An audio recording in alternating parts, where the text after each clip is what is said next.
Sorry that you're in a kind of a dark auditorium talking about marijuana on such a great day, but I do appreciate you coming to learn, and hopefully we can get into a dialogue and get into a discussion. I'm really honored to be joined by Eric Martin, and the experience that he has in the state and treatment, I think, is essential, and as somebody who talks about his long-term recovery, I think is something that is just very commendable and something we really need more of to talk about. So I'm really excited to talk about marijuana, and I think that this is one of these issues that's very hard to have really an adult conversation without a shouting match on either side. And I've been really saddened to see the way the dialogue on such an important issue that is actually where the stakes are so high for this country, no pun intended there, but really where the stakes are very high in terms of seeing that really devolve into shouting matches, name calling, and all sorts of things, really actually on both sides of the issue,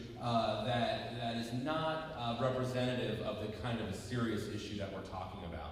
And so I'm really excited that we can have somewhat of a dialogue like that with all of you today as we talk about the issue of marijuana. And the other, I think, reason why, for some reason, marijuana elicits so many emotions is that a lot of people, of course, we know that over 100 million Americans have tried marijuana at least once in their life. And unfortunately, though, I think what a lot of people do is they transfer their own experiences into thinking that that is the experience of everyone else. In other words, hey, it was fine for me. That must mean any research showing that it's not good for kids or not good even for adults can't be true, because we've seen, I've seen it, and my spouse has seen how it really doesn't affect people or whatever. And of course, you also have that on the other side too. You have people who've, had unfortunate incidences in their family of addiction to heroin or cocaine. And by the way, when we talk to those folks, 99% of them will say that marijuana was involved, at least in the beginning. And then you sometimes have an over-exaggeration on the other side of the link with those two drugs and also the harms. And really, I don't think we need to have an exaggeration on either side. I just think we need to discuss the science and what the state of the research is, and that's what I intend to do today. I thought it would just be interesting to start out with looking at the different rates of drug use that we have in this country. Now, of course, alcohol and tobacco are drugs, and just because they're legal doesn't mean that they're not drugs. And so I just think that it's interesting to look at the top 3 substances of abuse. About between 50 and 60% of Americans who use use alcohol on a monthly basis. About 1 in 4 to 1 in 5 people who smoke cigarettes on a monthly regular basis, and about 7.5% of people 12 and older who use marijuana on a regular basis. Now, what's so interesting, I think, about this, actually, when I look at this, is really the tobacco number, because I think about how, we have changed as a society in terms of how we feel about smoking. I don't know any smokers who like the fact that they smoke anymore. I don't know anyone who defends the tobacco industry anymore. I don't know anybody that denies the science of smoking. I don't even know, can you tell me where you can even smoke legally around here? I don't even, maybe in the privacy of your own home if your significant other or kids don't kick you out. But there's been such a societal shift, is my point, in smoking over the last 15 or 20 years, and yet we're left with still 1 in 4 to 1 in 5 Americans who use it regularly. And that's astounding, because we've done everything but prohibit smoking, everywhere, even in your own home. We've probably gone to the edge of right about to do that, and yet still we have so many people smoking. And with all the talk about marijuana, we're talking about a substance that's used regularly by 7.5%. We can imagine that that is an undercount, because people may not necessarily want to report their drug use to a government survey. Even if this was an undercount, by a factor of 2, in other words, it was off so much by 50%, still 50% of this would mean that it's only about 10% of users. I do think it's important just to look at our history here in terms of where we are with drug use since 1979, if you can see that. We've sort of gone down and up over time. We're still much lower than we were in our peak in the late 70s. Although, what's interesting is that we have seen this rise in the last 14 or 15 years or so. Pretty dramatic, significant increase to overall drug use of 9.4%, and that's this number here. And that is really driven mainly by marijuana. Even the opiates, which of course are now the leading cause of accidental death in this country, more than motor vehicle crashes. People die of drug overdoses, mainly driven by opiates. Even with opiates, the actual use levels are very similar. They're almost flat, which is amazing, because the harms have increased, even though the use is the same. And that's, the subject of another lecture, not today. Cocaine use has fallen dramatically. Recently, we've seen a resurgence of a little bit of heroin. But basically, we are talking about the increase in drug use is due to the increase in marijuana. And there's nowhere we see that more than among kids. Now among 12th graders, what happened in 2008 was that marijuana eclipsed cigarettes for the first time since the mid to late 1970s. We did have a time, again, I'm going to keep referring to the 70s because we did, very similar to today in many respects in this issue, we did have increases in the 70s of marijuana use that were pretty dramatic. And not as high as we have now, but pretty high. But this is what's so interesting is the crossover between marijuana and cigarettes in 2008. The percentage of students reporting daily use of marijuana, I think, is important because, we can talk about occasional use once a year, once in your lifetime. To be frank, I'm not very concerned with that. It doesn't mean that I think using marijuana once in a while is okay or safe, because you can use it once and drive a car and get in a car accident, and that wouldn't be a good thing. That's not safe. But when I'm looking at the overall kind of cost to society, cost to individuals, and the likelihood of problems, we really need to look at heavier use. And one measure of heavy use is daily use. And that is why this number actually really scares me, which is now daily use is now above around 6.5% among high school seniors. Doesn't sound like a lot in terms of a number, but that means that 2 students out of every average class of 30 in 12th grade are using marijuana every day. And when you think about, which we're going to talk a little bit more about later, about the effect on the adolescent brain and the effect on learning, and how that can really affect job prospects and success in life, and we think about America's place in the world, the global marketplace, that is something that I think is something to be concerned about. 1 out of 15 high school seniors smoking marijuana every single day and going to school. Now, we saw the crossover with tobacco. What's so interesting about tobacco is, of course, we don't want kids to be smoking tobacco either, because the earlier they start, the more likely they are to get addicted. But frankly, if you go to school smoking a tobacco cigarette, you're not impaired. I mean, your learning and memory is not impaired. Your ability to drive to school is not impaired one bit. Your lungs are being harmed, and over time, this can turn into a tobacco-related death, which obviously is terrible.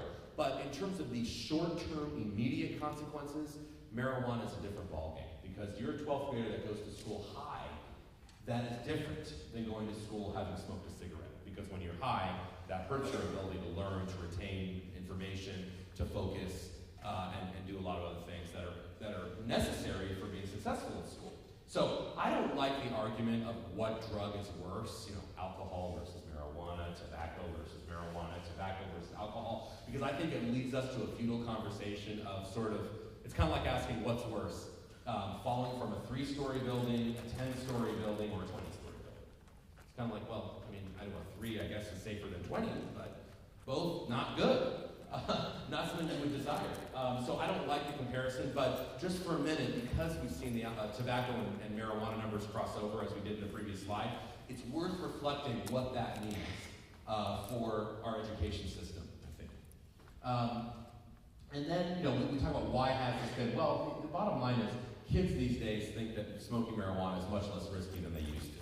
And we know out of 40 years of research, this mirror image here, of the more risky kids think any behavior is, including substance abuse, the less likely they are to use that substance. And so now that the risk has gone down in red, the perceived use has gone up. And we are now approaching to the, creeping to the levels of the 1970s, which were really the highest in American history of marijuana use. And that is something that I think is worrisome. We're not there yet. We're still a good amount away. But this is the area that I think we'd be really worried about. That's the height. So why should we care about this at all? Why does it even matter that we're seeing the increases? Why are we here? Why do we care? Well, first of all, everything I say today can be gotten off of my book, off Amazon or Barnes & Noble. Everything is cited in there, and so all the studies are there. We won't have time to go through all the studies or the research today.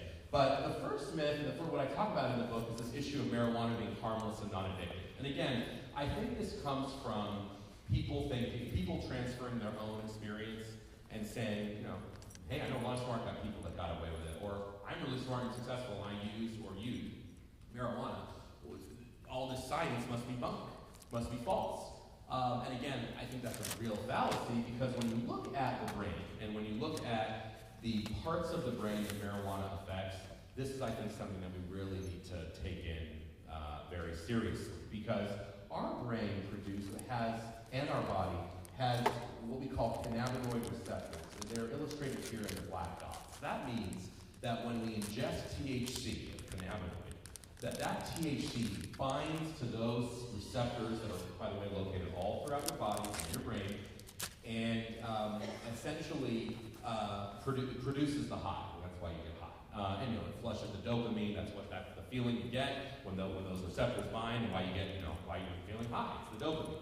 Now, of course, our body naturally releases dopamine. We feel pleasure with a lot of natural things that are actually essential to our survival as a civilization. That's why when we eat good food, it usually puts us in a good mood, usually. We like that. Or having sex, that's a positive thing. We like that. These kinds of things are natural activities that our brain is accustomed over evolution. These are necessary things, and that's why we feel happy when that happens, because our brain is saying, go back and do that again soon. I mean, maybe not immediately, you just had a big meal, you're going to be full, but in a couple of hours, you need to have food again. And if you don't, you die. And if we don't reproduce, we don't have a human civilization. So those things are critical. It's critical that we have that dopamine telling us to go back and do those things. Well, drugs basically unnaturally flush dopamine into our bodies, so in our brains. In other words, all kinds of drugs of abuse produce what you call sort of unnatural highs because they bring that level of dopamine much higher than it would normally be with something like food or sex. And that's why addiction is so difficult to kick. That's why it's just that this is a huge issue because our bodies, our brains are being accustomed to this kind of pleasure. And of course, over time, that's how we build a tolerance. That's how a regular user of any substance isn't going to be satisfied with a small amount of that substance after years of doing it because their brain is used to larger amounts, and so it's just not enough. This is the whole cycle of addiction, withdrawal, all of that. So that's sort of a long-winded way of talking about where the fact that the THC is one of these, is a substance that binds to the brain, it does these things. And really, we know that the areas of the brain, right here exactly, that are affected include vision, coordination, memory, reward, judgment, movement, sensations. And that has to do with all sorts of things, appetite, reproductive, immune, all kinds of things that those parts of the brain regulate. Now, what's interesting about the brain is that not all brains are alike. So everybody obviously is going to be affected differently by any substance. We all know somebody who cannot have a cup of coffee after 10 a.m. because then they're going to just be up all night. We all know somebody who drinks, 3 liters of Diet Coke every day. It doesn't do anything for them. And the caffeine, we certainly probably know people that have smoked cigarettes their entire life and they end up dying of old age at age 90, and people that smoke cigarettes for 5 years and die of lung cancer. So everybody, obviously, drugs affect people differently. It has to do with your genetic makeup, your environment, all sorts of things. But the fundamental thing, which isn't different among people, is the fact that your brain as an adolescent is essentially different than your brain as an adult. What I mean by that is, up until about age 30, your brain is developing. It is priming and pruning, and it is sort of becoming who it will be for the rest of its life. And so that's a good thing in many ways. That's why children learn to ride a bike or swim, right, at age 4 or 5 versus age 40 or 50. It's why if you want to learn a language or a second language, it's great if you can learn when you're really young versus when you're older, right? I mean, trust me, even with Rosetta Stone, it's difficult when you're an adult because your brain is developed. It's sort of learned a lot of the things it's going to learn, and picking up these difficult tasks, they're not impossible to do. People learn to swim at age 50 or 60. It's not impossible, but it's obviously a lot easier when you're younger. Your brain is more vulnerable to these things, and that's good. The flip side of it is it's also more vulnerable to bad things, the things that aren't good for you, including things that like childhood trauma or abuse. So the reason why we care, frankly, more about childhood trauma than adult trauma is because that childhood trauma can stay with that person for a very long time versus adult trauma, and it has the ability to affect that child and the development of themselves as a human being in very profound ways, more than a trauma experience as an adult. Drugs are the exact same thing. Drugs have a greater ability to essentially hijack your brain. And by the way, alcohol, of course, is included in that, and as is tobacco, it doesn't matter. The brain doesn't know legal versus illegal. So the adolescent brain is much more vulnerable to this than the adult brain. And so when we look at rates of addiction, by the way, this is rates of addiction as an adult. I'm going to explain these numbers in a minute. But these numbers go up dramatically if you start as a child. And I really should have that graph up, probably not this one, but this is the one that was handy. What this is basically saying is that the chances of addiction, if you start using one of these drugs in adulthood. So, if I was going to compare this with adolescence, it would be different. So if in adulthood, about 1 in 10 or 1 in 11 people who start using marijuana as an adult will at some point in the rest of their life become addicted to the drug by the clinical criteria, dependence, maybe experiencing some withdrawal, other things. And now, of course, if you start when you're 16, though, that number is very different. That number is about 1 in 6. If you become a daily user at some point in your life, that number becomes between 1 in 2 and 1 in 4. If you start when you're 14, that number is about 1 in 4. So 1 in 4, 1 in 6, adolescents who start, depending on the age, will at some point experience the symptoms of what we would call a substance use disorder. Of course, that means that a lot of people don't experience it. And this is where, again, I think the disconnect in the dialogue is you always have people saying, but I use it all the time and I'm okay, or I know people that did and we used for 5 years in the dorms and we're fine, and of course, and you're going to have that. You're going to have that the majority of the time, actually. The problem is you don't know if it's going to happen to you or your loved one. That's the issue. And the issue with marijuana and any other drug of abuse is it's a game of Russian roulette. Folks, not every single person who tries heroin is going to become addicted to it. In fact, this says 1 in 4 adults will become addicted. Now, that doesn't mean that we look at that and say, well, that means 75% of people won't be addicted. So, it's not really a societal issue we need to care about. We wouldn't say that. I'm not sure if you all know the rates of fatal car crashes among drunk drivers. I'm not sure, but if you look at the data from Mothers Against Drunk Driving, and the numbers vary, but by the way, anybody in here think that drunk driving is something that we would not want to discourage, that we should be kind of okay with it? No. So that's because as a society we sort of made that decision, which is good. I'm glad we have. Do you know what the chances of getting into a fatal car crash if you drive drunk is? It's something like between 1 in 600 and 1 in 2,000. Now that doesn't mean that we say, well, 599 times you're going to get away with it. Or seatbelts are similar, folks. Helmets are similar. These are things that as a society we say, we know that we're not going to die every single time we get in a car and not wear a seatbelt. But because we also know that not using a seatbelt increases your chance of a fatality and other people around you, we're going to have you wear seatbelts as a society. And of course, you have people who ride motorcycles that don't like the fact that they have to wear a helmet in certain states, and that's true. That they may be able to get through their whole life not wearing a helmet and being fine. But we make decisions as a society, our sort of what we call the public compact we have with each other as citizens. We think it's important that people wear helmets and seatbelts. And so when you think about drugs, we can think about that in a similar way. So most people who try, for example, cocaine or heroin will not become addicted and destroy their lives. They'll actually stop using after a few times, and then others will progress to something worse. But that's not a reason to not want to discourage that. And I think with marijuana, it's very similar, even if marijuana has a less chance of addiction than the other drugs. Now, what's interesting is that I think that part of the misinformation that's been out there is based on the fact that today's parents and the baby boomer generation also, before them, do not quite understand or appreciate today's marijuana and how different it is than the marijuana that they may have tried, in the dorms here 30 years ago. And so as a result, there is a huge disconnect among what parents remember fondly from Woodstock and the Summer of Love versus what kids are experiencing today. And I had an experience that I shared from the other month. I was speaking to some high school students, about 1,500 of them. And this, the vice principal, a woman in her mid-60s, came out to introduce me. She said, we have Dr. Sabet here who's going to talk about marijuana. He's going to talk about that thing, that roach clip that gets passed around at a lot of your parties.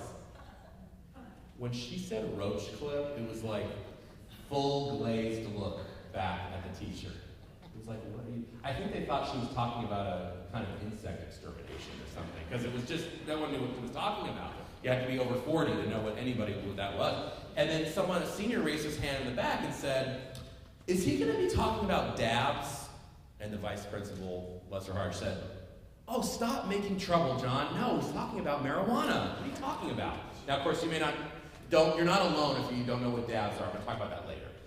But anyway, the point is a total disconnect there in marijuana and what marijuana means. And for so many people, marijuana means the Vietnam War and protest, Watergate, and peace, love, and equality. Look, I went to Berkeley. I know about the culture wars. I saw what was good. The history is fascinating. And that's where I did my undergraduate. It's a wonderful place. And I saw all those people who are still living in the 60s, it seems like, sort of thinking that we kind of haven't moved on as a society. And I think that really translates to a misinformation. And the main reason is because today's marijuana has been selectively bred in order to increase the amount of THC. Now, I haven't talked about THC. Well, a little bit I have. But THC, remember, is one of the many components of marijuana, but it's the one we know is the reason why folks get high. In other words, that is what produces the high, is THC. There are many other components in marijuana. We're still learning about most of them, but THC is what makes you high. It's what binds to the receptors. If you just took pure THC, you would get high from it, because that is what gets you high from marijuana. So today's marijuana has been selectively bred. This is the 1960, 1965, 1970, 1974, and then basically skip a couple years and go here. Here's 2011. The latest data, actually, 2013, we have this dot here, it's about 14%. But the point is, we've gone from about 1% to 14% average potency among the marijuana that's seized by DEA. Now, what's also interesting is that the other components in marijuana, and Eric's going to talk more about that, especially one of them called CBD, which is not psychoactive, that's been essentially bred out of modern marijuana. The kind of marijuana that you buy from a friend or get from a friend to smoke doesn't really have much CBD. It'll have trace amounts as part of the natural plant, but it really doesn't have, it's been sort of, the levels have been bred out because CBD doesn't get you high, and it actually takes the high away. And if you're there to produce marijuana, you want to produce marijuana that makes you high. So you don't want the CBD in it. Now, what's interesting is that this is just average, and if you talk, I'm talk about those edibles, the cookies and candies and chocolate bars that we're seeing, and the dabs, which I'll talk about in a little bit, that's off the chart. Those are off the chart compared to what I'm talking about. It's the average smoked marijuana. And when you're talking about marijuana concentrates of these waxes, the dabs, of close to 100% purity, 100% THC, or in the late 90s, 99.8% THC, whatever. Compare that to 2% THC from the 60s. You're talking a 50 times difference. I think it's like, I don't think Cheech and Chong in their wildest dreams could have imagined there would be marijuana products close to 100% THC. That was just not something that was part of the discussion in this country in the 70s and 80s when we were talking about drugs.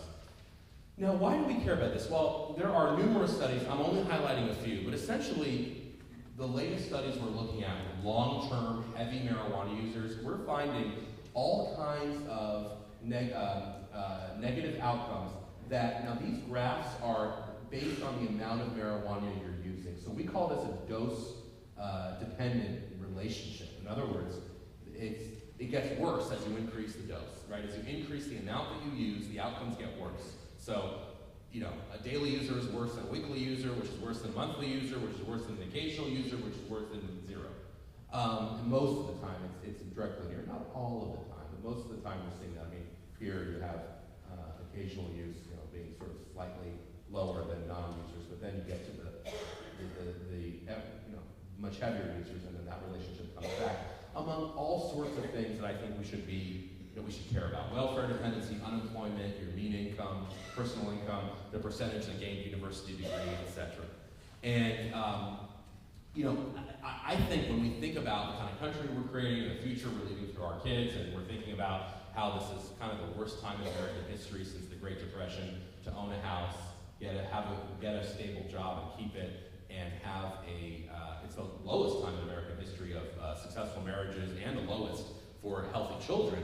When we think about that, kind of where we are right now, the U.S. ranks somewhere in the bottom 30s out of 37 industrialized countries for our education with regards to science. With regards to math, we're somewhere like 31 or 32 out of 37. With regards to reading, we're a little bit better, but not anything to write home about, somewhere in the late 20s. When we think about that kind of society that we've created, really for our kids and our future, we got to think about if we want to increase their chances of a good shot in life or decrease their chances.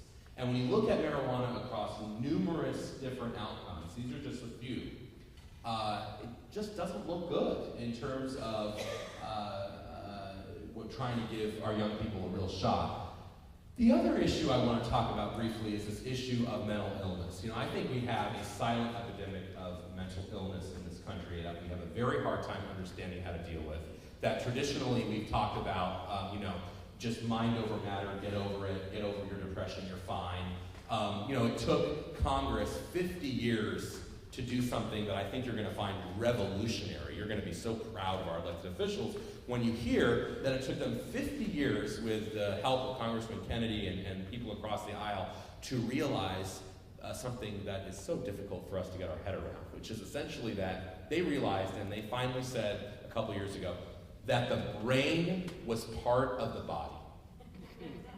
Can you believe it? I mean, shouldn't we be so excited about our elected officials, how forward-thinking they are? But really, that's true, and I'm not joking about that. So the issue is, we now are beginning to learn, and we're stumbling and tripping, and we're like a baby figuring out how to walk about, but we're figuring out how to treat mental illness the same way as physical illness.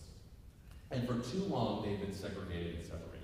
We've said, oh, you broke your elbow playing football, or you have whatever, you need heart surgery. Oh, great, we have medical procedures and we're going to cover that, but wait a minute, you have a disease of the brain and you're depressed or schizophrenic, bipolar, etc. We don't, that's not the same thing. We're not going to treat it the same, so don't even try to give us your insurance card, let alone think that you're going to get medical treatment. You just need to be, either segregated in a psychiatric ward and just kind of left there, or we need to get over it. That's kind of how we've dealt with it since this country's founding, which I think is embarrassing for a country with the resources that we have. So now we're beginning to be able to, with the Mental Health Addiction Parity Act, which is going to treat them similar with the with healthcare reform, we're beginning to treat these things similarly, which I think in the long run is good for us as a country, definitely. But again, when you talk about where marijuana stands with that, we have had research starting in the mid-'80s coming from Sweden. And actually, a lot of this research is international. It's not American at all.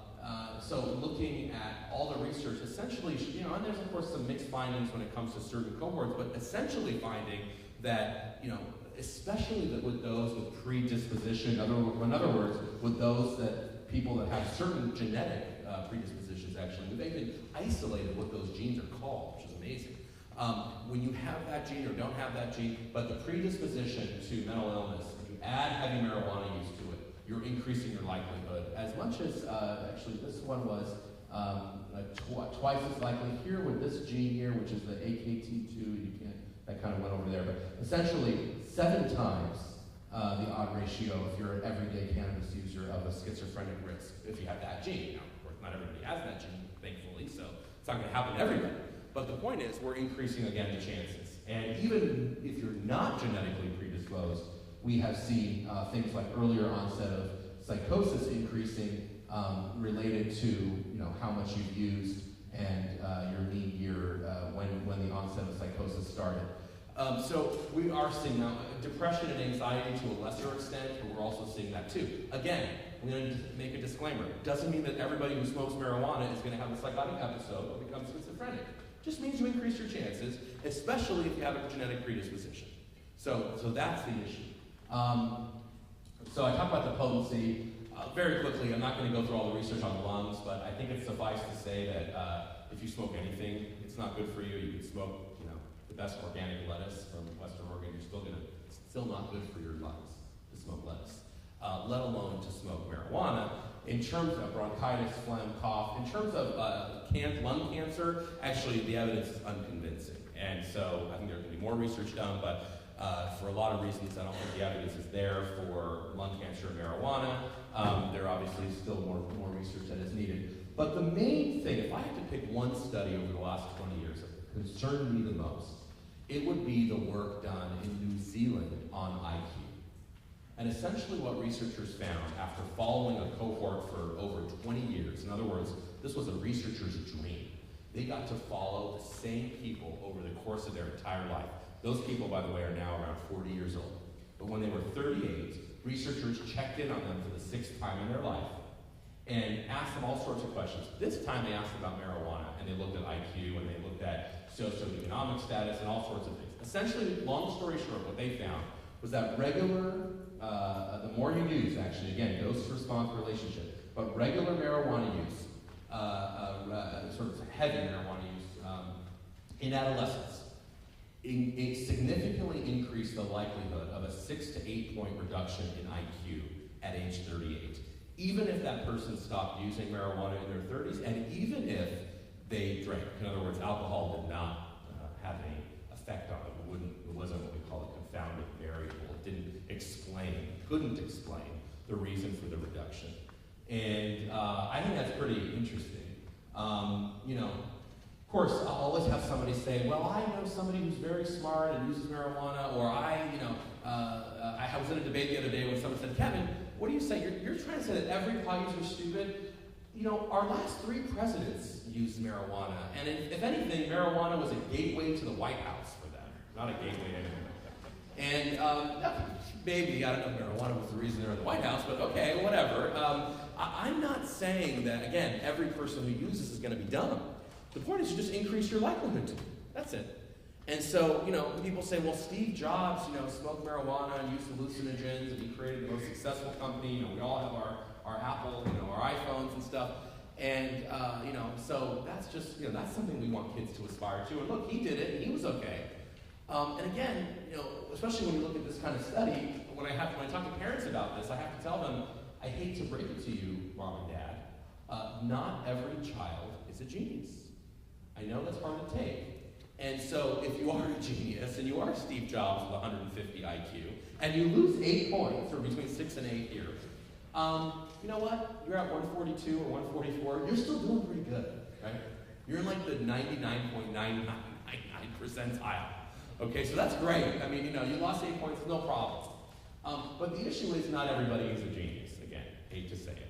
And the average IQ in any room, now not this room, because you guys are what we call a convenience sample, meaning you're biased towards the higher end because you're in here on a beautiful day wanting to hear about marijuana. So not this room, but a random sample of kids, let's say, okay? The average IQ among them is about 100. Now, you take 6 points off of 100 or 8 points off of 100, folks, that is the difference between, probably about $1 million of lifetime income. But beyond income, that is the difference of getting the degree you wanted versus the degree you settled for, right? That is the difference between getting the job you wanted versus the job you sort of just had to take to put bread on the table. And so, does it happen to everybody? No, it doesn't happen to most people, actually. But when we have these studies that show the significant likelihood, even when controlling for other factors, and you look at something like intelligence, which is critical to where we are in society and our youth and everything else, and being successful in school, this is something I think we need to really think about. And I don't think we're thinking about it at all. I think we're thinking about short-term gains, and we're not thinking about the potential long-term impact of greater exposure to marijuana on kids. Just one other thing quickly, we've seen a major increase over the last 20 years of kids going to treatment for marijuana. Now, oftentimes it's marijuana and another drug, and about half the time it's from a criminal justice referral, and half the time it's not. But the point is, if you were to tell any medical body that in 1992, when cocaine was, cocaine was here, it's the highest, right? They were coming off the crack issue and all that. If you were to tell somebody that this would essentially be flipped 20 years later, here's cocaine and here's marijuana in 1992, percentage of all treatment admissions, 12 and older. And now you flipped it, so marijuana is here and cocaine is here, you'd be laughed out of the room to say that marijuana was going to be the higher percentage than cocaine. Folks, this has changed because of the potency of marijuana. Frankly, cocaine has also gone way down. but also because of the potency of marijuana, and because of this issue of psychotic episodes that do land people into the emergency room, about 400,000 a year, this is something that I think has been, is pretty shocking when you listen to treatment professionals talking about how, frankly, marijuana addiction is more difficult for them to treat than addiction to many other drugs. Not because the addiction to other drugs is somewhat milder. That's not the issue. The issue is the denial that comes along with marijuana, chronic marijuana use is pretty incredible. And it doesn't look as bad. With heroin, you have the physical manifestations of withdrawal and the things that are not pretty, meth, not pretty at all. With marijuana, it's a lot more subtle. And then, but it certainly can be just as serious, actually. So I think the gulf has never been greater between the scientific understanding of marijuana's harms and the public's misunderstanding. And so I don't take up all the time.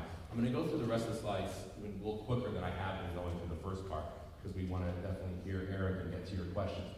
But, by the way, this is the DABS issue. So essentially, this is what we're talking about here, folks. We're talking about a method of extracting the THC from marijuana, usually using butane, but there are other ways to do it, and putting it on the end of the needle, essentially right here, and this having between 80 and, well, it could have anything, but between, let's say, average 80 and 99.9% THC. And here's some of the products and what it looks like. And I love the way the High Times magazine actually described it. I don't often quote High Times, I'm not surprised about that. But it doesn't mean I don't read it sometimes. And I like this quote, actually, because they're trying to make a point about kind of watch it, because you're gonna give our marijuana, our lovely marijuana flower, a bad name with all this dabbing that's going on. Why? Because with DABS, your local action news team gets to do a marijuana story that shows crack pipe torches used on sticky heroin-looking goo made from a process that blows up like meth labs. I couldn't have said it better myself. And so, this doesn't mean that we have an epidemic of dabbing going on, or that every kid is dabbing, hide your, valuables and protect the elderly. That's not what we're talking about, but the point is, it has become more common in the last 10 or 15 years. It has become more known, especially in certain states. And it's something that I bet most parents have no clue about. 100% THC, are you kidding me? I mean, the idea of that is, again, you want to talk about how you'd be laughed out of a medical society meeting 20 years ago? Tell them that we would have marijuana with close to 100% THC. You would be laughed out of it, because it's just not possible then. Or at least didn't think it could be. So that's what we're dealing with the dabbing. Quickly about this issue of medical marijuana, very, very quickly. I just wish we could have a truly adult conversation about the ability for marijuana to have a medicinal application, okay? What does that mean? Well, that means that we should have medicines that are, whatever they're, I don't care if they're based on opium, which we have medicines based on opium. I don't care if they're based on willow bark, which, you all know what medicine you've probably used in the last year that comes from willow bark, right? Right, see? Smart group here. I mean, aspirin, that's right. And I don't care if it comes from marijuana, or just another plant. I really could care less. The issue is, let's turn it actually into a medicine so that we understand what the dosage is, so that you understand what you're getting, so that it doesn't have the pesticides and the molds and the bacteria and the other thing, because you're growing it underground in your smelly, wet basement, and so therefore you have all these molds. And let's actually have it in the purview of doctors, not the rent-a-doctor that you can pay $300, to come and look at you and say you look sick and check a box so you can get marijuana. Not that. But, your own doctor that you've been going to for a while that you trust, and your pharmacy. I don't know why we can't just do that. And instead, have this sort of wild discussion on the one hand of marijuana doesn't have any medical value, it's the devil weed. And on the other hand, all marijuana use is medical, and that's why, 30-year-olds with a little bit of back pain should be smoking pot because it's medical. Why it has to be one thing or the other, I don't understand. I do understand. There are political reasons about why that's the case. But in reality, it shouldn't be political. It should be based on the science. And we shouldn't arrest people for using low levels of marijuana. I'm not saying that. But the point is, let's create medicine. We already have, by the way, a pill. This doesn't mean that it's all we need. But we've had a pill for 30 years called Marinol, which is the active THC synthetically created in a laboratory. That was created during the epidemic of what we call the gay person's disease in 1981, right? HIV/AIDS. We had no idea what it was. People were dying, they were wasting away, they couldn't eat, they couldn't. And so what happened was Marinol was created in the 70s and early 80s because somebody said, wait a minute, pot gives you the munchies. That's a good thing if you need to eat. So let's try and isolate that ingredient and turn it into a pill so we have a dosage that we understand, right? And standardization and quality control, and let's use it for that. And it was used for that, actually. It was also used for cancer pain. Now, of course, you all know these days, folks aren't dying of AIDS wasting syndrome anymore, thank God. And they're not dying of Kaposi's sarcoma. So actually, Marinol is not really used for AIDS patients anymore because they are on their antiretroviral medications, which take care of that issue, thankfully. But the point is, we have some medicines based on marijuana, and we need more of them. Let me tell you, we do need more of them. And right now, there's one drug that's called nabiximols that's coming up through the FDA and through other. It's been already approved. I wish the FDA would be a little faster. That's part of the problem. Is when you drag your feet, it's difficult. But let me tell you something: the medical marijuana advocates don't do themselves any favors when they try to defend a 30-year-old guy with lower back pain and say we need medical marijuana. We need to treat this like an actual medication and allow people to access it if needed, and just have a dosage that's reliable. That's all I'm saying. We're not saying we want to make it a pharmaceutical, industry product that is unaffordable or whatever. No.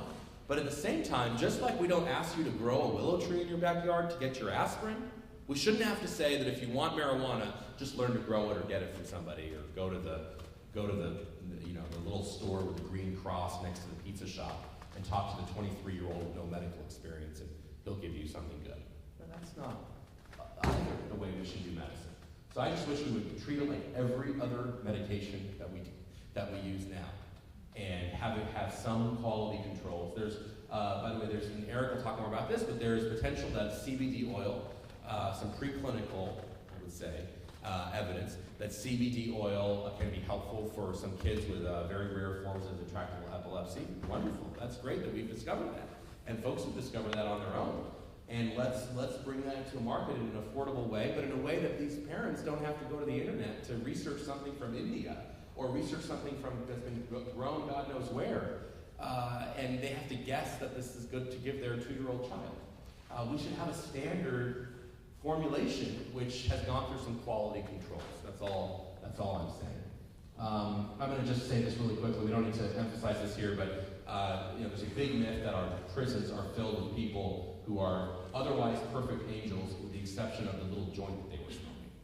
And the reality is, we are not locking people up, especially in Oregon. You have the most lax laws from the 1970s still on the books. We are not locking people up for smoking a joint in state prison.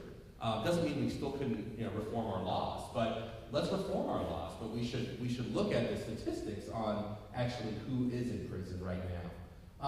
When I talk about, we can't talk about marijuana without talking about alcohol and tobacco a little bit, because marijuana and alcohol and tobacco are usually the first 3 substances kids are getting their hands on. And when I look at alcohol and tobacco, I think of industries that promote addiction. I think of the fact that we don't make much money from them at all. Every dollar in revenue costs us 10 in social costs. I remember the tobacco ads from the early 1900s. I don't think there's anyone old enough in here to remember that, but you can look at it and maybe remember that you've seen it. And this is the kind of stuff that I think is just kind of worrisome when we think about tobacco and the effect of cigarettes on kids. I want to end with just some examples from Colorado and Washington. Everything I'm discussing here comes from a few federally funded reports. One, the Colorado Hyder report, which you could look up online, and other ones from peer-reviewed journals funded by the National Institute on Drug Abuse, which is an arm of the National Institutes of Health. Essentially, in Colorado, what we are seeing, I think, is the mass kind of commercialization and promotion of marijuana right now. And we've seen it, by the way, since the mid-2000s. This isn't actually very new. But it's, I just want to show you, we have the first pre-rolled cigarettes here of marijuana. This is really what I also want to show you, this issue of the food items that have marijuana in them. This is, Nutella, I guess. And the issue with these edibles, folks, these sodas and ice creams and candies and all these things, the issue with the edibles is that this is a whole new ballgame from smoking a joint. At least with a joint, you're titrating your dose in some way. In other words, you're taking the amount of THC in that you can, handle with that. And with these edibles, you're essentially ingesting the whole thing. And it's coming into your body at once, and it's actually being processed in your liver. It's different than the issue of smoking or vaporizing. And when I see these products that are essentially marketed to kids, these sodas and cookies and candies and ice cream, I didn't bring all the pictures, but you've seen them. That is something I think we need to really worry about, because when, for example, 19-year-old Levi Foodbud fell off of a balcony, an African exchange student, after eating a marijuana edible and died, the response from the industry in Colorado was, oh, there's nothing wrong with our product. You just need to divide your chocolate bar into 16 pieces and eat it over a 48-hour period. I don't know how you all with chocolate, but I ain't dividing anything in 16 pieces. I can tell you that. That's not happening. So, I wish it would happen. It'd be better for me, but it doesn't happen. So, that is something that I really do worry about, is in the evolution of marijuana, not just the dabs and those kinds of things that are used by a small segment, but these widespread promoted, these items that are sending people to the emergency room. These kids are seeing the chocolate bar on the counter. They look like any other chocolate bar. You couldn't tell the difference. Nobody in here could tell the difference by looking at one of these bars when they're unwrapped, or even when they're wrapped. I mean, a 5-year-old, you don't know, that just looks like an ice cream bar. And so, we're seeing that happening, and we're seeing the emergency room admissions as a result of that ingestion. We're also seeing the e-cigarettes being used. Right now, the third largest tobacco company in the world has acquired a portion of a company which has developed a technology to have a vapor of marijuana and tobacco. So you can do either one in what looks essentially, well, not this one, but many of them, which look essentially like a pen. Here's Groupon actually showing one of the vaporizers. Well, they look like these e-cigarettes. And folks, good luck to the 8th grade teacher trying to detect marijuana use that's being used, vaporizing a pen that's plugged into the side of the computer to charge up. It's just, this is very different what's happening now. And the mass marketing of this by Groupon and other companies, I think, is something that most Americans are totally, totally unaware of. The entertainers that are promoting these items. Here's some of the edible displays, just so you can see the candies and cookies and chocolate bars that are happening. This took me 5 minutes to cut out coupons of the promotion of what's going on. When you look at the research, the federally funded research that looks at what is the source of marijuana among 12th graders. We have the old thing from the 80s, the old commercial, I don't know if you remember, of the guy with the trench coat and the shady-looking guy with the hat saying, like, hey kids, you want some drugs? And sort of opening his, coat and saying, look, all these, tranquilizers, heroin, and all these things. Of course, that's fantasy. The reality is it doesn't really work like that. The vast majority of kids get marijuana free from a friend. They don't go to the corner gang member and ask for marijuana. The other rest of the vast majority, they buy it from a friend. So either given from a friend or bought from a friend. But what the University of Michigan did is they looked at the research of what about in medical marijuana states, where do kids get it? And they found, and these are kids, these are not the guys that are 85-year-old dying of cancer who we might think should use whatever they want to use. This is 12th graders saying the third biggest category was somebody else's medical marijuana recommendation. So we're seeing that diversion on and on. And when you talk to the counselors, many of whom are in here, I know that's what you hear all the time from kids about, it's just medicine, so what's the big deal?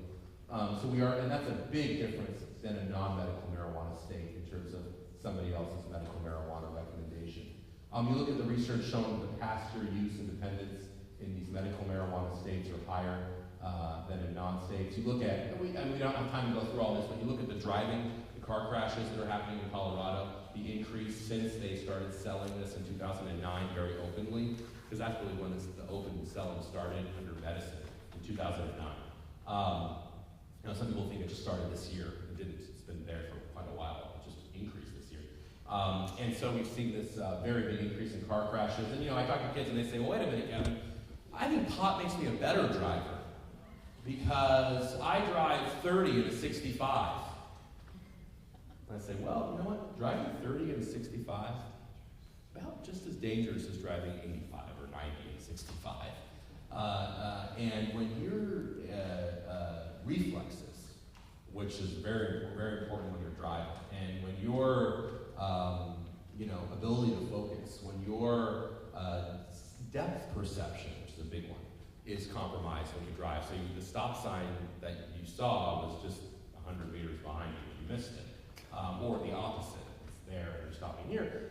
These things aren't good, and that's why the British Medical Journal looked at every single study that's been looking at this for 30 years, a meta-analysis, and found that marijuana intoxication doubles your risk of a car crash. Now, of course, marijuana stays in your system longer, so it's very difficult to say that if you were positive in marijuana with a car crash, that means the marijuana caused it. We can't actually say that. What we can say, though, is when we had the widespread implementation in Colorado, there have been a larger proportion of fatal car crashes with marijuana in their system. That's what we're seeing so far. Obviously, alcohol is a huge factor as well, and in combination, right, alcohol and marijuana are even worse than alcohol alone or marijuana alone. And this idea of, again, alcohol versus marijuana, most of the heavy users of marijuana, you're much more likely to also be a heavy drinker. The idea that 16-year-old kids are saying, oh, I smoke marijuana every day, but I don't touch beer. I would never touch that. No, it's not really a reality. It's a complementary to complements. So the other research showing just more kids with higher urine samples of marijuana in their system, the childhood exposures that send kids to the emergency room. This is the hospital in Denver. The number of marijuana discharges that have increased in the last 10 years. Just on and on. And so I want to end on a more positive note, which is that we actually do know, though, what works. It's not all sort of doom and gloom. The point is, community-based prevention that actually brings different sectors to the table is very, very important. When the crack epidemic hit East LA in 1985, they said, wait a minute, this is a new drug, we have no idea what to do, this is exploding among our population here in this neighborhood, and we're worried about it. And the typical drug prevention class in 8th grade isn't going to cut it, because it's just not going to work now with this powerful new drug. Basically, they said, we have to talk to all sectors of the community and figure out how to tackle this. Figure out why the lights in the park don't work at night, and that's where kids are congregating. Figure out why we don't have after-school activities, working basketball, hoops that are put together still correctly in the other park where kids could actually go after school. We have to figure out what different activities and what alternatives we can offer our young people. And so that's just a very simplistic example, but the point is they got the different sectors around the table. Law enforcement had to be there to talk to prevention, which had to be there to talk to treatment, which had to be there to talk to the business community, and then had to be there to talk to the faith community, which was vital in that community. This kind of multi-sector community prevention versus scare tactics or, hey, 8th graders, just don't use drugs and that should inoculate you for a good 5 years. This kind of community-based prevention, which is modern-day prevention happening in thousands of communities, is the kind of thing where we actually have results of drug use being down. The other thing I want to emphasize, we can't talk about drugs or marijuana even and not talk about the prescription opiate epidemic, which has been an epidemic and was, like I said, the leading cause of accidental death in this country. And one of the reasons is, we have a medical population, in other words, like doctors and medical professionals, I should say, that are not trained well on issues of addiction. So we say we want to treat this like a public health issue, but less than a third of doctors get any real more than 5 hours of education on what addiction even is. And then we're wondering why there are so many pills everywhere. We're wondering why, when I'm 21 and trying to be a hero at the gym and dislocating my shoulder and going to the ER afterwards, why I'm giving 185 or whatever it was, 150 Oxycontins. And we're then wondering why we've had a prescription drug abuse epidemic. It's not because of, we can't blame the other countries. So we used to be able to blame, Mexico's bringing us cocaine to our, wonderful suburban kids, and they wouldn't touch it if it wasn't for them, or Guatemala's bringing heroin, whatever. We can't really do that, frankly, with marijuana anymore or prescription drugs. First of all, we can't do that with marijuana because who the heck wants Mexican marijuana anymore? I mean, made in the USA marijuana is the best you're going to get around here. And so we can't be blaming Mexico for that. In fact, such a small proportion of drug cartel proceeds come from marijuana. That's not where they're making the money. So marijuana, and then prescription drugs also is homegrown. I mean, we only have ourselves to blame. The overprescribing of medications, the ruthless pharmaceutical companies that actually targeted, poor communities. For example, like poor white communities in Kentucky and West Virginia. You should read about it. The book, I think it was called Pill Nation, was one of the books. It's just remarkable how that actually happened, and the pushing by these representatives of these companies. So, look, we have ourselves to blame for that, but we have to learn from it, and we have to demand that our doctors do better and have better prescribing practices. And by the way, detect drug use earlier in life before it becomes a problem. We have a tendency in this country, folks, to treat drug addiction the opposite of any other physical disease. Imagine if we treated cancer this way.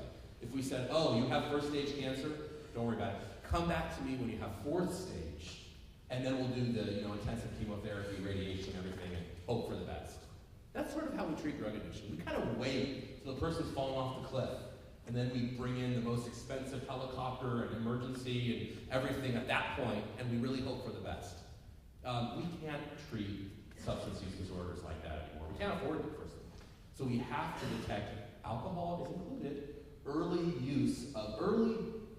dangerous use of these substances earlier in the medical system. And the recovery I talked a little bit about earlier, we need to emphasize that we have 25 million people in this country who thought that they weren't going to get up the next day and live another day ever drug-free, and now are living drug-free, and are examples of how this can be managed and dealt with. And finally, the criminal justice system, and I don't have time to go into a lot of detail. The point is, we do need to look at the criminal justice system in terms of how we treat drug offenders and how we actually give them the services that are needed before they re-enter the community. I was in Kaiser yesterday. They talked about their re-entry program, their drug court. Drug courts are a way to integrate, frankly, criminals that have drug problems and the medical system and the criminal justice system together. Because what do you do with somebody, let's say, who kills somebody in a drunk driving accident, okay? Who's addicted to alcohol with a chronic condition of alcoholism that's never been treated? Do you say, oh, you have a health condition, so we're not going to punish you for what you did? Or do we do the opposite and say, we're going to ignore your alcoholism because you just killed somebody, we're throwing you to the slammer for 50 years, and maybe if you're old, if you can get out, we're just going to hope for the best when you get out. I think either of those are not the right ways to be looking at this. We need to integrate medical and judicial in a compassionate way, but in a way that emphasizes treatment, even behind prison walls, and even in the community under, most people, by the way, in the criminal justice system are not behind bars. They're in our communities on probation and parole. So here's Tiffany before meth, marijuana. This is after at a drug court graduation a few years later. Drug courts have been a wonderful way to rebuild lives, not give people criminal records once they show that they are drug-free and also not criminally offending. And you might be thinking, what does this have to do with marijuana? Well, folks, when we're talking about problematic use, folks that are causing problems in society, we're talking about polysubstance use. We can't just be talking about marijuana, or only prescription drugs, or only heroin, or only cocaine. This is or only mental illness, or addiction, and not talk about mental illness. You can't talk about them in a segregated way. Because when we talk about the problematic users, we're talking about multiple substances being used.